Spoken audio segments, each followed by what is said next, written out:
Սանկտ Պետերբուրգի Պրովոբերեժնի երկհարկանի շուկայում բռնկված հրդեհը մեկ մարդու կյանք է խլել։ Տուժածներ կան։ Շատերը փրկվելու հույսով ցատկել են երկրորդ հարկից։ Մեծ մասին հաջողվել է դուրս պրծնել, գրեթե առանց վնասվածքների։ Հաղորդում ստանալուց 8 րոպե հետո դեպքի վայրում էինք, բայց հրդեհն արդեն տարածվել էր ու հասել տանիքին։ Ներսում մարդիկ կային։ Արտակարգ իրավիճակների պատասխանատուները կրակի ինտենսիվ տարածման պատճառ են համարում այն, որ շենքի ներսում հրդեհավտանգ իրավիճակին նպաստող շատ գործոններ են եղել։ Հավանաբար չափից շատ միացված էլեկտրական սարքեր կամ բռնկուն նյութեր։ Ականատեսները պատմել են, որ հրդեհի ժամանակ պայթյունների ձայներ են լսել։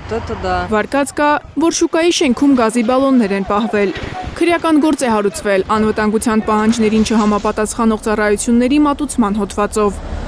2 ժամում 1500 քառակուսի մետր է խժռել կրակը։ Խիտ բնակեցված տարածքում գտնվող շուկայի մոտակա շենքերից տասնյակ մարդիկ են տարհանվել։ Ծխի պատճառով երթևեկությունն ամբողջ գիշեր խաթարված է եղել։ Հիմա արդեն հրդեհը մարված է։ Մարիամ Ամերջանյան, Հարություն Մաթևոսյան, Հայլուրի համար։ Հայաստանում և աշխարհում տեղի ունեցող իրադարձությունների մասին առաջին իմանալու համար բաժանորդագրվեք մեր ալիքին, սեղմեք զանգակը, որ բաց չթողնեք ամենահրատապը, ամենակարևորն ու հետաքրքիրը։